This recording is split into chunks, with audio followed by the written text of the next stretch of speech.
Today in Oktober, balik bersama kita Babolan, bahas-bahas bola, suka-suka kita.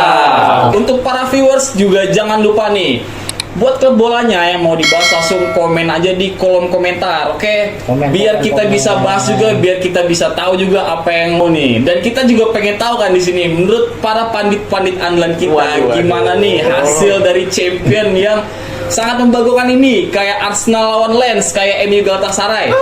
Tapi MU Galatasaray juga ini sih kayak kita udah tahu lah hasil akhirnya gitu. Mungkin gue mau ngarahin dulu dari hasil Arsenal lawan Lens. Aduh, gue kecewa sih sebagai fans.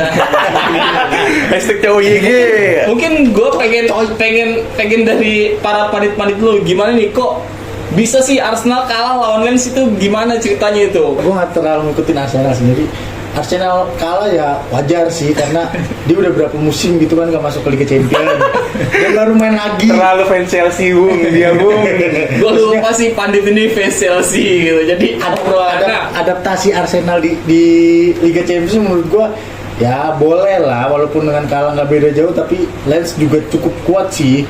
Lens ya, juga bener. baru, seingat gue dia juga masuk Champions itu kayaknya baru deh beberapa musim terakhir. Ya tapi dari segi formasi segala macam sih menurut gua Lens pakai formasi counter attack sih yang gua lihat semalam itu juga, dan bagi gua so far so good juga untuk Lens yang baru menang di Champion kan, apalagi Arsenal sekarang poinnya kalau nggak salah sama dia sama Lens, setahu gua deh. sama, sama. Setahu gue itu sama. Kalau nggak salah Arsenal tuh peringkat 2, Lensnya 1. Iya.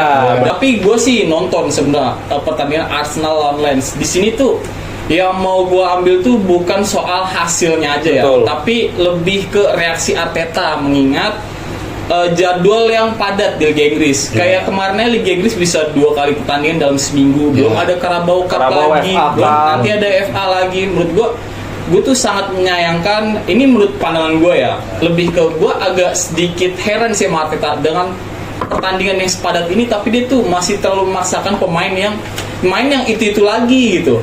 Kayak contoh ada hasil yang buruk dari Arteta yang bawa pemain itu aja. Contohnya satu Saka sih, itu Saka. pakai cedera, sayang banget, udah mana match besok lawan City kan gitu. Karena dia kan emang andalan sayap kanannya. Dia switch sama Gabriel Jesus kan. Iya. Supaya dia lebih oke aja di lini depan. Gue lihatnya imbas dari Arteta yang terlalu memaksakan pemain itu kayak Saka cedera, pemain pada kecapean gitu, kayak Odegaard gitu. Gue juga ngeliat tuh sebenarnya kayak Gabjes juga agak kecapean. Tapi kalau dari pendapat gue sih ya, Arsenal mungkin ingin menang sih. Iya, ingin menang. Di match ini ingin menang. Pasti. Coba kalian pikirin aja. Ya Arsenal pemainnya sekarang star semua bro. Iya nggak sih? semua sih. Iya, dan mungkin menurut Arteta dengan gua mainin yang udah star semua, ya udah mungkin dia akan dapat hasil yang baik. Iya, tapi menurut kata Bung Bule ini kan emang harusnya adanya pergantian pemain, atau enggak adanya kayak at least pemain lah lapis kedua lah yang dipakai untuk champion. Cuma kan mungkin balik lagi Arteta ingin menang dan ingin poin lah. Ya, apalagi perdana di champion ya, itu dia. Tapi sebenarnya dari kalian berdua ini heran gak sih kalau misalkan rotasinya itu kurang dilakukan sama Arteta gitu sampai di Premier League pun juga gitu sih kalau Premier misalnya. sama Iya, aja gue ngeliatnya gitu nggak sih? Iya sih, sampai Saka dipaksain Iya. main gitu. Iya. Dan gini nih, gue kadang suka heran gitu, kayak Emil Smith Rowe, kayak Nelson gitu, jalan diturunin. Sebenarnya Emil Smith Rowe tuh bagus banget Itu sih. bagus banget itu. Ya, dan harusnya tuh bisa jadi pengganti yang sepadan untuk kayak pemain tengah lah Emil Smith Rowe. Iya. Gantiin Havertz lah seenggaknya. Iya. Havertz bisa main di posisinya Saka sayap juga. Havertz juga lagi. Cuma menurut gue oke mungkin kan?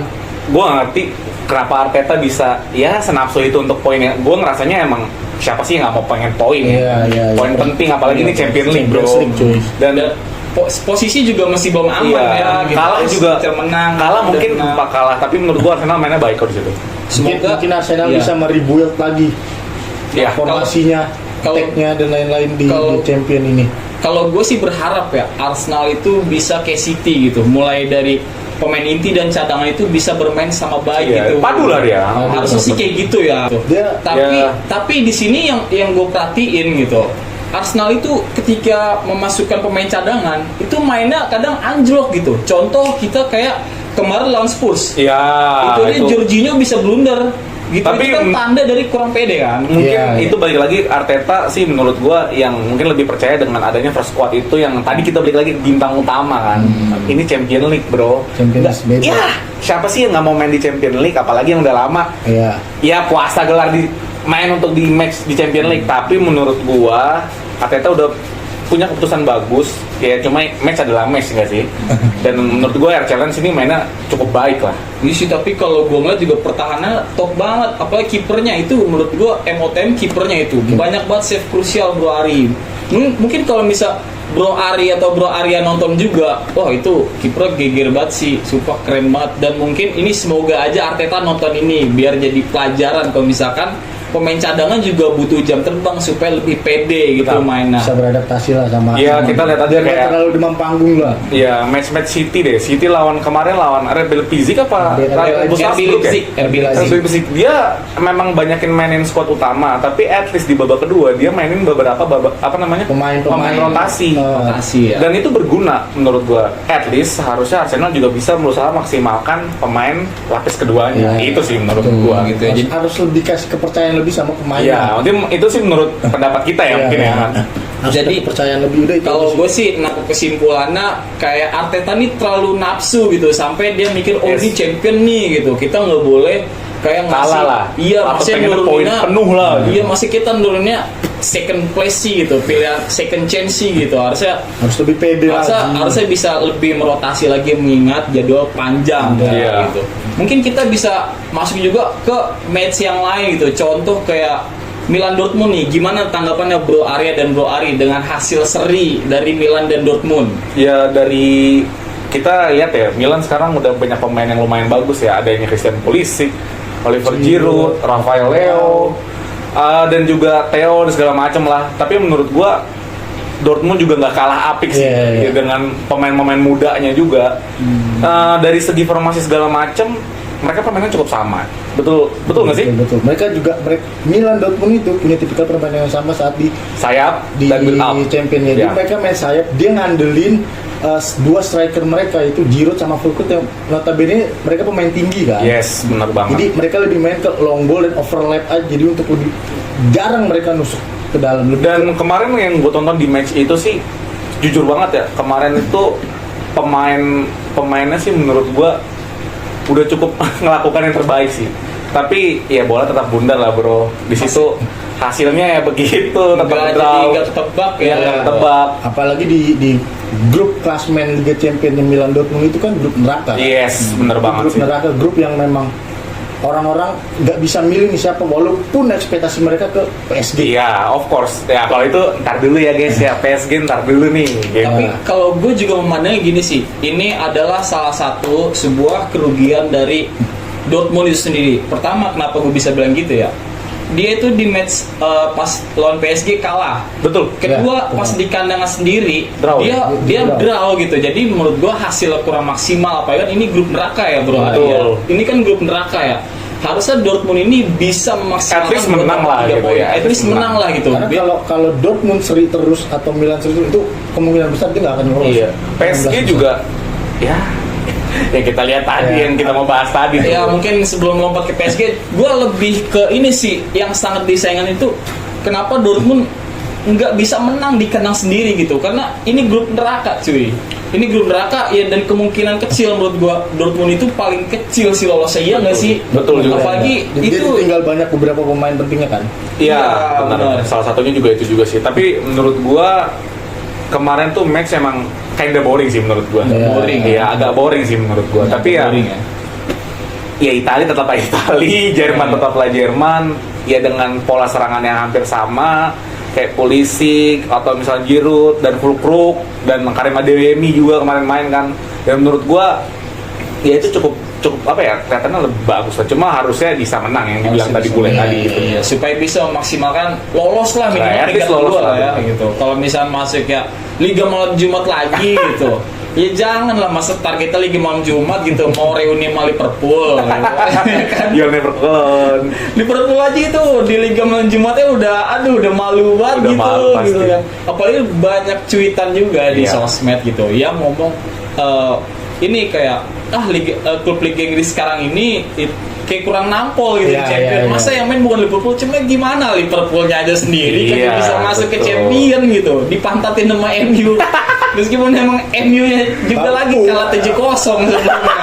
Masa kalah sama tim yang kalian bantai 7-0 sih, yang kalian bantai bisa masuk champion Ya kan? itu Mas, sekarang hoki-hokian aja. oke sih, meskipun emang dibantai tapi berujung apes. Iya. Tapi kita juga bahas di tim yang ada di grup neraka nih, Newcastle dan PSG. nih. Betul. Ini kayaknya lagi hot-hotnya banget, apalagi Parah nih PSG. malam kemarin kan baru main kan ya kan. Ah, Itu parah sih, itu pertandingan kebantai lu PSG 4-1. Satu iya benar. Itu- Gak expect gua. itu di luar dugaan sih. Iya Iya, kayak apalagi- ibarat katanya ini uang Arab ya. Iya, Uang uang Arab. Arab. Uang sama Arab juga nih. Wah. Yang bikin geger lagi, Newcastle main di Champions League itu terakhir 2003. Iya, Dua itu fun tahun fact, itu lalu. fun fact-nya kan. Fun fact Iya, itu 2 fun tahun fact-nya. lalu. Newcastle. Sekalinya main ngebantai PSG aduh. Gila. Tapi menurut gokil gua sih. dari segi ini Newcastle tuh pelatihnya keren sih. Katanya Pelatihnya udah keren sih. Eddie menurut Howe gua. ya. Dia balik ke Premier League yang tadinya dari Division 2 ya kalau nggak salah. Kan sempat turun ya. Enggak, Newcastle. dia tuh sebelum datang uang Arab dia tuh di divisi 1 dan lagi di peringkat terakhir. itu Ya, lagi degradasi. itu benar degradasi juga. saat kedatangan si pelatih ini dia tuh di peringkat 19. Iya di 19. Cuma dipegangnya di Hewa ini menurut gua ya lo lihat lah baliknya lagi ke formanya lagi ke Big Six lah. Ya, kan? dia bisa naikin lagi kan 20 tahun terakhir. Apalagi 20 tahun terakhirnya kita lihat Newcastle itu merajai lah Iya. dengan pemain-pemain bintang Di Alan tahun Shearer. 2000-an 90-an itu emang Newcastle wah gokil itu banget bro. the best menurut sih. gua.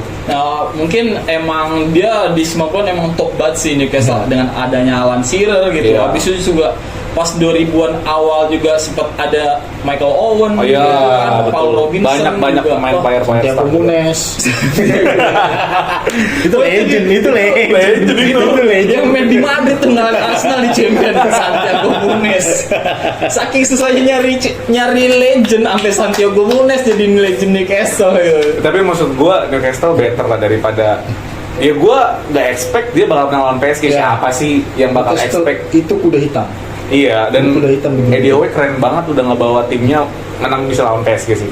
Dan kebetulan tuh di home ya kan. Iya, dan apalagi ya PSG yang kita tahu pemain bintang semua Iya. dibandingkan dengan Newcastle. Iya Bape. Mbappe, Donnarumma, Hakimi. Gonzalo Ramos sekalian, Banyak Rafael. mahal semua. Pemain-pemain sekelas yang kayak gitu yang dibantai main Newcastle kayak Miguel Almiron itu emang pemain dari MLS loh, belum pernah main di Champion bisa jadi man of the match di Iya. pertandingan lawan PSG. Gitu. Dan menurut gua pemain-pemain Newcastle sih kayaknya sih lebih matang daripada pemain PSG. Secara tim lebih secara dapet tim tuh ya. lebih dapat sih. Karena kalian gue lihat kayak formasinya PSG aja yang kalian tak ketahui deh. Pada malam itu kalau nggak salah sampai 4 berapa? striker dipasang. 4 striker Mbappe coba. jadi second striker. Gak ada masuknya. Ya Enrique tetaplah Enrique nggak sih? Dia tuh yang sangat disayangkan tuh gini, dia tuh kehilangan mega bintang, Mega bintang. Messi dan Neymar. Verratti pun Verratti. Ya, Verratti sampai keluar juga dan itu penggantinya menurut gua masih jujur ya itu kurang Di bawah sepadan ekspektasi, gitu. sebenarnya di bawah ekspektasi. kurang sepadan banget itu kayak Goncalo Ramos gitu kayak Dembele gitu itu kurang sepadan Harusnya banget sih. Wijnaldum nggak dibuang sih. Wijnaldum, Ya, Harusnya Wijnaldum nggak dibuang sih.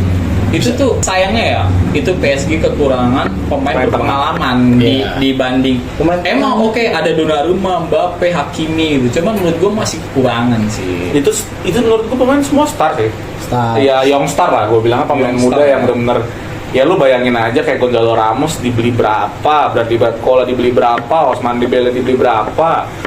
Terus cuma ada squad terakhir yang lama cuma ada Mbappe, sisanya sama back. Dan menurut gua kemarin tuh kesalahan tuh rata-rata di back sih. Ya. Kayak Marquinhos tiba-tiba ngumpan ke tengah, tiba-tiba gol.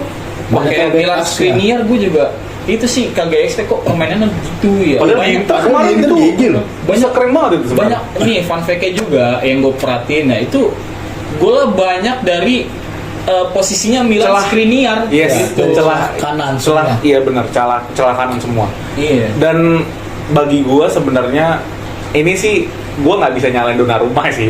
Iya. Ini kayaknya pure masalah back dan kurangnya chemistry. Kurang Ya, chemistry ya. Pemain Kurangnya muda chemistry. semua, Pemain kan, muda apalagi. semua, apalagi Marquinhos juga pemain tua nih, tapi at least dia belum bisa bawa apa ya leadership sih menurut Iya, gua.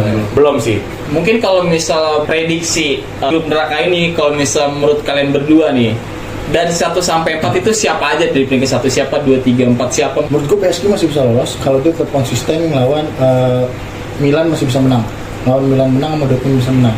Apalagi kan dia ya kita lihat kemana sama Newcastle aja bisa kalah. Ya. Berarti dia harus memaksimalkan lagi supaya dia bisa lolos ke Berarti peringkat 1 siapa nih? Peringkat 1 gue masih berekspektasi dengan PSG. Kalau oke 2 3 4 Newcastle. Gue masih belum tahu antara 3 klub ini karena ini 3 klub ini kan udah hitam semua. Sebenarnya iya. Milan. Newcastle, Milan dan sama Dortmund udah Dortmund, hitam. iya. Jadi yang lebih masih diunggulkan itu adalah PSG ya. PSG, masuk PSG. Kalau PSG emang nggak bisa mah, udah mendingan bubarin aja dengan PSG. Gitu aja. Kalau dia emang emang nggak bisa susah lolos, sih, nggak ada fansnya juga kan. gitu aja mendingan kalau menurut gua. Kalau dua gua masih ya Newcastle lah. Newcastle Newcastle ya. dengan performa Iya. dengan dia habis Dia ngebakar keren banget duit sih. banyak kan. Iya dia keren banget sih. Untuk Dengan Sandro Tonali menurut gua kemarin malam dia nyaking parah. harus ya 3-4 mungkin AC Milan 3 dan 4-nya Dortmund. Ekspektasi gue seperti itu. Kalau mungkin dari gue sih, justru pertama bisa Newcastle sih. Taman, Iya. gokil sih kalau dia bisa Kalau pertama itu. gue sih, itu menurut gue tuh dia bisa nomor 1 sih. Karena gue ngeliat match-match di Liga Inggris dan sekarang di Champion aja, itu gue ngerasa dia tim build up bagus dan tim chemistry-nya paling bagus. Iya. Di grup ini sih menurut Iya. gue. Iya. Yang Dan- diunggulkannya adalah chemistry ya. Iya, menurut gue sih chemistry dia paling bagus. Terus Eddie Howe tuh gak kehabisan taktik menurut gue. Kayak bisa lawan-lawan kayak klub gede pun dia mungkin masih bisa sih menanganin. Dan menurut gue kedua masih PSG. PSG masih bisa lolos sih. Dan ketiga menurut gue AC Milan sih. Dan keempat baru Dortmund. tetap AC Milan. AC Milan Forza tetap Milan. AC Milan ya. Jadi mungkin dari pandangan Bel Arya juga kurang menciptakan ini kayak hal yang bikin kita wah gitu. Yes. Tiba-tiba menang gede gitu ya. Tapi gue kenapa gue bisa naruh nomor 3 dan ini bagi gue ya, Milan tuh bisa aja bikin sesuatu yang kaget sih bagi gue. bisa. Dia bisa jadi suatu gebrakan yang kaget. Karena menurut gue skuad Milan, wah tahun ini keren banget sih. Milan sekarang tuh Iya mewah sih menurut gue, agak cukup mewah dengan dia ngelepas Tonali sih. Ya banyak yang dibeli juga sih gitu. Jadi dia bisa memaksimalkan lebih Iya. lagi untuk Liga Champions ini sih. uang dari Tonali bisa dimaksimalkan dengan datangnya banyak pemain. Iya, itu dia. gitu. Apalagi menurut gua skuadnya sih agak bagus lah. Dari segi umur juga rentannya lumayan gitu.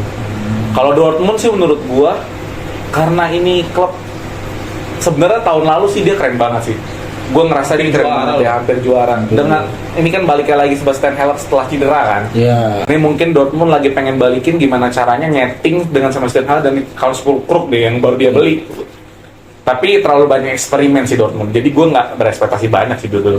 Jadi Jadi- di main di Liga Champions kan dia kalah kan ke comeback sama Chelsea. Kan? Iya, itu juga salah satunya juga. Tapi menurut gue keren sih. Dortmund tuh udah klub. Ya, dia bukan klub kecil bro. Iya, apalagi dia dia klub bisa besar di Jerman. Dortmund itu bisa lolos lah ke final Liga Champions tahun 2012-2013 Iya. kan ngalahin Madrid di tahun-tahun segitu. Itu ya walaupun itu udah kebanyakan pemain bintang ya. Iya, Itu pada ya. saat Lewandowski. Iya, pelatihnya dong, Pelatihnya, Klopp. Klopp. Iya, walaupun kalah juga Munchen ya.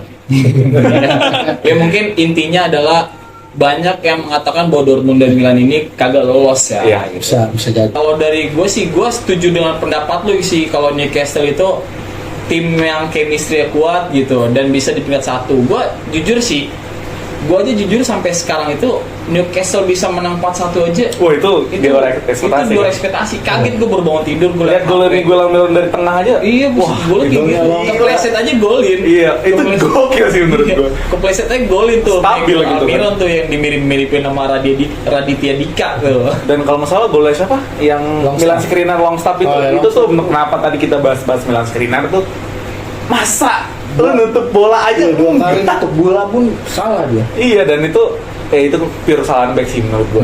Oh, jadi Kurang chemistry back sih tapi. Kurang chemistry, Mbappe ya. juga nggak dapat pergerakan. Ya Pas- dengan pas- adanya yang gue pas- bilang tadi tim chemistry Newcastle ini sangat kuat, kayak defensifnya banget. Lu mau naruh 5 ofensif juga kalau lu tengahnya nggak main ya nggak akan Susah, menang susah. kata gua. Iya. Dari statistiknya udah kelihatan antara Iya. Enrique sama Enrique ya mungkin menurut gua dia pemain tinggi taka, ya, kan. datangnya pemain-pemain muda yang kurang cukup terkenal lah. Terkenal tapi harganya yang terlalu mahal Iya, benar. di situ. Oh ya, oke, mungkin balik lagi ke prediksi gue. Kalau prediksi gue sendiri sih dengan hasil yang udah ya, Newcastle bisa nahan Milan di kandang gitu, bisa menang lawan PSG itu dia udah punya 4 poin, PSG baru 3. Mungkin Tinggal ini Dortmund kan berarti kan? tinggalan Dortmund sih. Mungkin ini masih hasil yang sulit ditebak. Cuman kalau prediksi gue Newcastle di 2, PSG itu di 1 dan ketiganya itu Milan, 4 Dortmund. Kalau gue sih itu sih. Sama kita berarti. Iya mungkin sama, tapi menurut gue ini Newcastle lolosnya itu udah keren banget. Iya, Newcastle bisa lolos. Gue pun bahkan berpikir kalau Arsenal itu di grup itu belum tentu dia lolos. Iya. Enggak, itu emang neraka parah itu. Itu emang neraka parah sih. Lebih ke menguji mental juga kan. Iya. Wah, gue masuk ke grup neraka sih. Mungkin kok prediksi gue itu sih. Karena kan banyak yang memprediksi Newcastle nggak akan bisa lolos. Iya. Tapi nyatanya berbanding terbalik dengan prediksi-prediksi di luar sana. Tapi kita perlu bahas juga nih Madrid Napoli. Oh itu gol terakhir kalau misal lu belum nonton Comeback ya? Bellingham. gol terakhir tuh Valverde, Valverde. tendangannya Oh, gokil Valverde. banget. Meskipun jadi bunuh diri ya, kena Iya, kiper, tapi itu dari tengah gokil banget loh, menit 90 plus. Ya Valverde udah sepadan lah untuk gantiin Iya. Toni Kroos dan apa namanya Modric. Ya Luka Modric. ya, dan bagi gua untuk saat ini Madrid adalah Madrid, bro. Iya. Masih DNA Champions nggak akan bisa hilang. belum hilang. Dia king. Ya, tetap Ini lah. Eropa. Dan menurut gua Ancelotti, wah gokil sih. Masukin Jude Bellingham itu menurut gua suatu, wah lu bayangin statistiknya sekarang kan. Set gue heran kadang ya, ini sebenarnya tuh gelandang apa striker gitu. yang disuruh gantiin Benzema itu kan Joselu ya, Iya. sama Brahim Diaz. Tapi kenapa Bellingham ini ngambil perannya Benzema Bener. gitu? Kenapa nggak jadi striker aja? Berapa ya? 2 atau 3 match di La Liga tuh dia jadi striker. Apa lebih ke false nine sih? Karena saking nggak ada striker. Mungkin Bellingham dengan Benzema. iya Bellingham. Dia jadi striker. Apa karena nggak terlalu percaya dengan Joselu kemampuan? Padahal Joselu Tapi mantan pemain kemarin tuh Madrid. gue ngeliat match dia apa champion yang sebelumnya juga, Bellingham tuh membantu Joselu dan gol itu. Iya Joselu gol ini ya memang. Tapi ya Ya apa kita nih faktor Carlo Ancelotti nggak sampai nggak percaya gitu loh? kalau menurut gue sih Ancelotti tuh percaya dengan performa pemain sih. Itu selalu begitu dia. Yang udah ada di lapangan. Iya, yang udah di ya. lapangan. Jadi kayak misalkan ya udah dia tuh nggak mulu soal statistik kalau Ancelotti. Oh, ini orang main bagus parah di klubnya, ya udah gue pakai. Nah, itu yang selalu filosofi Ancelotti, dan menurut gue dengan ada Jude Bellingham ini gaya perubahan gedornya sih. Iya bawa perubahan. iya daya gedornya wah itu bawa perubahan banget sih, dan memang nggak bisa zaman kayak Cristiano Ronaldo itu udah Ya, beda Jadi, itu zaman. jadi Betul. 100 juta untuk Bellingham. Worth it ya. worth it sih, menurut gue itu worth it parah sih. Dengan Seharusnya sih Bellingham tuh kalau saat Benzema masih ada, itu suppliernya Benzema. iya itu keren sih, bakal mungkin Modric bisa cabut sih dia. Bisa cabut sih menurut gua. bisa. Mungkin berarti Ancelotti dan Madrid itu fans Madrid nggak perlu panik ya kalau udah nggak ada Modric, ada Kroos. Iya, udah punya iya Bellingham. sekarang Aurelian Tchouameni, Tchouameni, Camavinga, Valverde, Valverde, Bellingham. wah mungkin Itu main keras. belum ditambah inian si Guler belum main tuh. nah ada Guler juga ada Guler. itu gokil sih. Tafe Kausa Kubo. Oh, itu kan dia udah di Sociedad. Dia di Sociedad. Udah pindah dia. Oh, itu di Sociedad juga dia mainnya top tuh. Mainnya lagi bagus, Iya, lagi bagus tuh. Ya, Sayang banget tuh Madrid ngelepas Tafe Kausa Kubo. banyak pemain Madrid yang dilepas dari dia itu, tapi di klub lain malah jadi bintang. Brahim Diaz di AC Milan tuh bagus banget. Iya. Brahim Diaz di AC Milan bagus loh, itu jadi Iya, pemain tapi inti. sayang aja gue nggak ngerasa Brahim Diaz dapat match aja di Iya. Ada kepercayaannya. Mungkin karena Madrid itu skuad yang bintang kali ya. Match selanjutnya itu gue pengen menilai kayak City Leipzig itu juga, ya itu udah prediksi Ya. lah menang gitu. Kayak Munchen semua orang udah Copenhagen. tahu nggak sih, semua Itu orang udah menang lah. Dan kalau gue ya awalnya gue prediksi MU Galatasaray gitu. Itu jangan kan gue ya, itu purit-purit lain gitu sekaligus Koci mungkin prediksinya harusnya MU menang. MU harusnya Iya. menang. Di kandang sendiri gitu. Kita logika ya dengan pemain semewah itu sih. Iya. Wah, siapa sih Iya. yang nggak bikin menang? Beli Højlund semahal itu. Mason gitu. Mount dibeli. Mason Mount mahal. Onana bisa ngasih hampir ngasih Dulu di Champion, prinsipnya banyak Onana Iya, kan. pas di Inter Milan. Sekarang di Inter Onana Milan. berkontribusi parah untuk musuh-musuhnya MU. Iya, terima kasih. 18 gol dari 10 match. 3 clean sheet ya? Apa nggak pernah clean sheet? Kayaknya nggak pernah sih. Iya, nggak pernah deh. Gue agak heran juga sih gitu. MU kok masih bisa dengan pertandingan yang kayak gitu kok masih nggak ada chemistry-nya. Back-backnya sih prihatin sih gue. Itu Padahal kenapa ya? Padahal kiper juga beli kan dia. Itu Iya, kiper- habis beli kiper dari iya. kiper Arab ya, Basakir ya kalau nggak salah ya. Iya, itu Basakir. itu kiper itu timnasnya timnas Turki. Oh, Kiper timnas Turki gitu. Baleyendri apa nggak salah namanya gue lupa. Balai Basekir. Iya itu harusnya dengan Onana yang permainannya kurang kayak Iya, gini, dilihat dari harusnya beberapa dia tuh match. bisa dikasih rotasi gitu supaya Onana bisa dapet persaingan antar kiper gitu. Yes. Itu yang juga diterapkan di Arsenal gitu. Tapi menurut gua kemarin sebenarnya pemain MU tuh bagus-bagus semua Bagus yang semua. di match itu. Cuma menurut gua ini balik lagi ke technical back sih. Ya, kita yang kalian tahu aja ya. Maksudnya back MU sebenarnya semuanya tuh keren. Tapi ya mungkin kemarin tuh lagi underperform aja sih. Mungkin. Tapi Iya. gue juga ngelihat si Rashford depan gawang Depan gawang nggak gol shooting. gitu ya. Itu nggak gol. Dioper ke Bruno malah kena Nggak, back semua. gua mungkin bisa belain. Rashford tuh habis diputusin sama pacarnya. Gua baca-baca. Oh jadi gitu fun fact-nya. Ya tapi kan harusnya kan ya kali sekelas Rashford. Ya kan dari beberapa match kan dia main kan kurang oke. Iya, tapi kan balik lagi nih, lu udah di Champions League, ini depan gawang lagi kan, Depan gawang. nggak gol lagi ya. Yang gue tahu ya itu Rashford itu padahal finishingnya mantep sebenarnya itu. Iya, mungkin bagi gua di saat itu karena kasih kartu merah kan, Kasih kartu Nah, merah. mungkin itu semua player kan jadinya ya lu lah, jadi Tapi- kayak down lah. Jadi bolong. Tapi itu dengan kasih kartu merah itu harusnya yang paling kena mental itu Onana. Onana. Karena yang bikin penyebab dia kartu merah karena blunder Onana gitu. Yes. Onana salah oper bola, abis itu Icardi datang dan dia itu di-sliding sama Casemiro. Iya. Tapi jangan salah, Galatasaray juga beberapa match terakhir di Liga ini juga oke. Yes. Dengan dia datengin Ziyech. Zaha, Ziyech dan Icardi itu gaya gedornya menurut gue bagus sih. Ya wajar. Meskipun penalti nggak masuk ya. Ya penalti nggak Kan dia- masuk, tapi dia ngegolin. comeback dia kan, dia Dia bikin ngegolin. comeback 3-2 jadinya. 4-3 sih, 3-2 ya. 3-2 3-2. akhir di menit Gue akhir. juga Dan menurut berarti gua kita juga harus memaklumi kalau Galatasaray itu juga bagus ya. Iya. Jadi sedikit memaklumi MU ya. dan menurut gua gila tuh anak bocil Rasmus Højlund bisa gendong MU aja, itu bersyukur sih harusnya. Oh itu ada secerca harapan. Iya, itu secerca harapan. Cuma- Harusnya MU bisa lebih. Harusnya bisa lebih, cuma ya balik lagi karena kasih kartu merah. Onana juga sering bikin blunder gitu. Instruksi Lindelof Zumba. belum bisa backup Iya, kan. dan Iya. menurut gua dengan adanya Sofyan Amrabat ditaruh di back kiri sih itu Jadi dua back kiri cedera kan. itu sebenarnya ada sih. Iya sih. Oh kurang mujarab ya. Ya, kurang jarum. Kenapa lo nggak taruh pemain tengah aja jadinya? Kenapa nggak jadi 3 back? Ya, itu harusnya bisa. Iya nggak sih? Bisa. Gua mungkin ngerasa MU tuh better pakai 3 back sekarang. Karena Amrabat juga itu kan pemain attacking midfielder. Bisa jadi defensive midfielder juga deh. Iya. Dia bukan defensive midfielder. Defensive midfielder setahu Defensive gua. sama bisa jadi attacking. All round. Iya, dia bisa nge-build up ke permainan ke atas. Tapi gue juga ngeliat imbas dari kasih kartu merah si Casemiro itu. Kayak gol terakhir Galatasaray gitu. Bola dibuang sama Amrabat, disundul sama pemain Galatasaray. Ah, iya. Bolanya jalan loh bukan bahkan dari tengah lapangan, dari sebelum tengah lapangan disundul. Bola jalan gitu Iya, aja. karena- dua back tengahnya Iya. kagak ada yang Nggak Nggak ada yang Backup, backup. nggak ada Cuma yang- itu sebenarnya pure kesalahan Amrabat yang kurang maju sih. Oh. Harusnya tuh jadinya offside. Iya, offside trap. Karena mungkin backnya tuh ngira Amrabat juga udah ngikut. Ya, bisa. Ya mungkin bisa jadi kan. Tapi menurut gua match adalah match lah ya, Bung. Maksudnya udah dia menang sekarang Galatasaray kan. Iya. Dan menurut gue Icardi ya udah melakukan finishing yang baik lah di situ. Icardi lebih better di Galatasaray Iya. daripada di PSG. PSG Icardi cuma jadi sampah.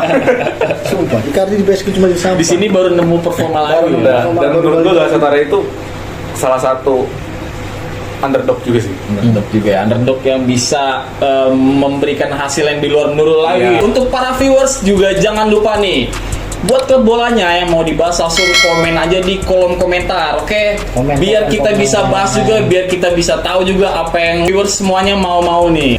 Don't forget like, comment, subscribe, and share YouTube channel Babolan, bahas bola, suka-suka Suka-suka kita.